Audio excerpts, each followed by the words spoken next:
ఒక్కసారి మీరు మనసు పెట్టి ఆలోచించుకోండి. మీరు ఉదయం లేవగానే మీలో మోకరించిన వాళ్ళు ఎంతమంది, ప్రార్థన చేసుకున్న వాళ్ళు ఎంతమంది? మీలో ఉదయం లేవగానే మోకరించి ప్రార్థనతో ఈ రోజును ప్రారంభించిన వాళ్ళు మీలో ఎంతమంది ఉన్నారో నేను అడగను, మిమ్మల్ని మీరు ప్రశ్నించుకోండి.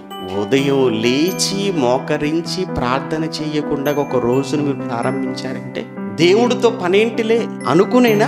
అంటే దేవుని సహాయము లేకుండా, ఆయన అనుగ్రహము లేకుండా, ఆయన చిత్తము లేకుండా ఆయనకేంది చెప్పేది అని ఎలా తను అర్థం చేసుకోవాలి? ఒకవేళ నిజంగా నీకు దేవుడు అర్థమై ఉంటే, ఆ దేవుడికి నీకు ఉన్న బంధం అర్థమై ఉంటే, నువ్వున్న స్థితి నీకు తెలుసుంటే, తప్పనిసరిగా ఉదయం లేవగానే నేను ఆయనతో మాట్లాడాకనే నేను ఈ రోజు ప్రారంభించాను. ఎందుకంటే ఈ రోజు అనేది నా జీవితంలోనికి తీసుకుని వచ్చిన వాడు ఆయన కదా.